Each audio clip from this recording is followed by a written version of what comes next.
안녕하세요. 안산에서 신당 위치하고 있는 별궁도령 나야 별궁입니다. 네, 선생님 반갑습니다. 예, 반갑습니다. 네, 오늘은 또 새로운 예, 분을 여쭤보려고 합니다. 예, 예. 네, 이준석 대표.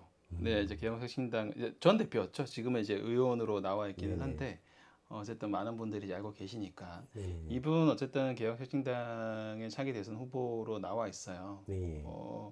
선생님 보시기에는 뭐 앞으로 행보, 뭐 차기 대선 결과라든지 아까 뭐 이재명 후보가 될 것 같다고 하셨으니까 사실 결과는 이미 나와 있으신 것 같고 네네. 이분 앞으로 좀 어떤 행보를 좀 걷게 되시는 게 보이는지. 일단 이준석 후보님 같은 경우에는 아직 굉장히 젊으세요. 음, 그리고 기회가 많이 있습니다. 그러다 보니 이번이 아니더라도 아마 준비를 좀 하셔서 계속적으로 도전은 하실 걸로 보이고요. 예, 음, 조금 더 좀 다른 근데 저는 계속 이분이 새로운 신당을 만드셨잖아요. 네네. 근데 그게 아니라 기존에 그 원래 몸담고 계셨던 그 국민의힘. 예예 네. 거기로 예, 뭐 그쪽이 또 이름이 바뀔지 안 바뀔지 모르겠어요.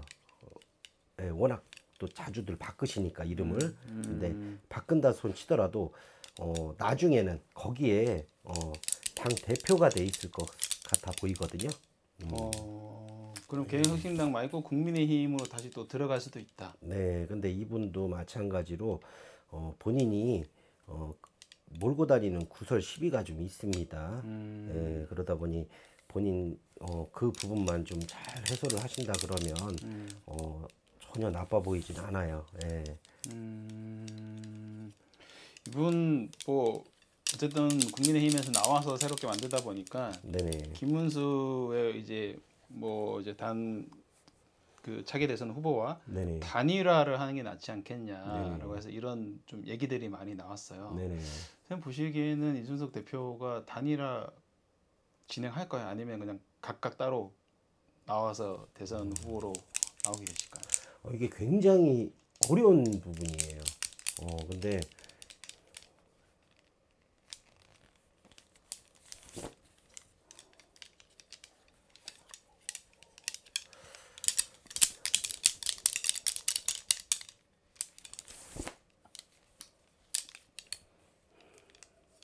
일단 이준석 후보님 같은 경우에는 본인 스스로가 단일화를 하고 싶어 하지 않아요.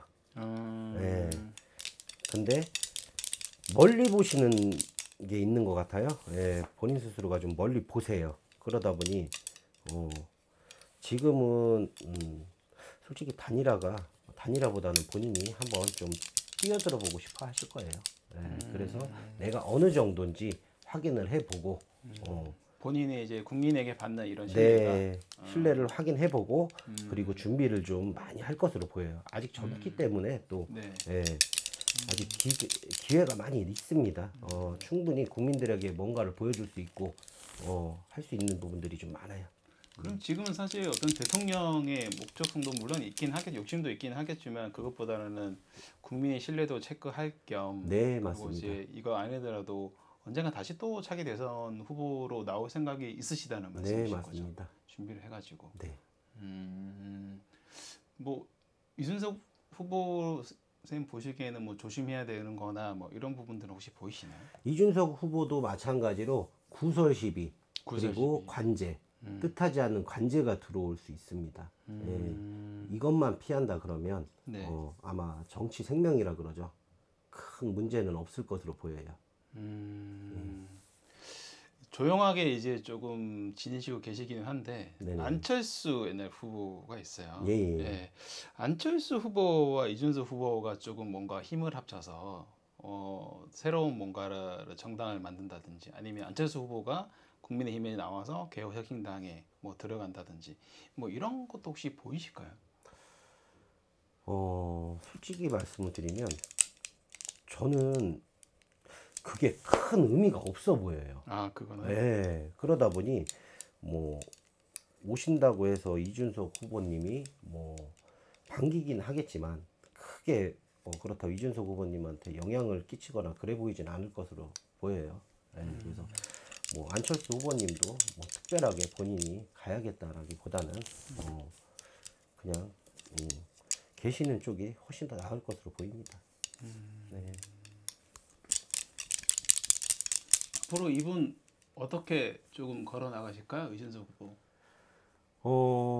만약에 그 조심해야 되는 부분들만 잘 조심하신다 그러면 네. 뭐 앞으로 10년 후, 뭐 12년 후가 됐든 또 크게 또 보입니다. 예. 10년, 12년 후에. 예. 그러니까 조금 본인이 올해 같은 경우에 대선을 치르시면서 국민의 신뢰도도 좀 점검을 하시고 내가 어떻게 해야 될지에 대한 방향성을 아마 잡으실 거예요. 그렇게 또 본인이 또 고집이 있으셔요. 그러다 보니 그 고집대로 잘만 걸어오신다 그러면 크게도 보입니다. 네. 아직은 때가 아니지만 네. 어쨌든 10년, 한 15년 안으로 네네. 이제 본인이 꿈꾸는 뭔가 네. 그림이 있다. 네. 그러면 반대로 선생님 보시기에 이준석 후보가 우리나라의 어떤 이런 기운하고 좀 맞는 부분일까요? 아니면 사실 해외에서 이제 하버드대에 나와서 네. 해외에서 살다가 한국에 들어와 정치 인생을 젊은 나이에 시작을 했잖아요. 네네. 이분은 우리나라와 좀 어떤 그런 합이라고 해야 되나요? 그런 걸 봤을 때는 좀 어떻게 보이시는지. 아무래도 지금 뭐 젊은 층에서 굉장히 좀 호응도가 높은 것으로 저도 알고는 있습니다. 네. 그리고 뭐 굳이 대한민국 운기와 이렇게 후보님과의 운기를 보자 그런다 그러면 특별히 안 맞는 것도 없어요. 그렇다고 해서 조금 변화된 생각으로 남들이 하지 못한 거를 조금 추진하려는 경향이 있다 보니 그런 부분에 있어서 조금은 좀 힘은 들 수 있어요. 하지만 그렇다고 해서 안 맞지는 않습니다. 잘만 준비하신다 그러면 충분히 가능성도 있어 보입니다. 지금 말고 추후에 좀 네, 추후에. 좋은 기운이 올 수 있다. 네. 알겠습니다. 다음에 또 다른 걸로 선생님 찾아뵙도록 예. 하겠습니다. 감사합니다.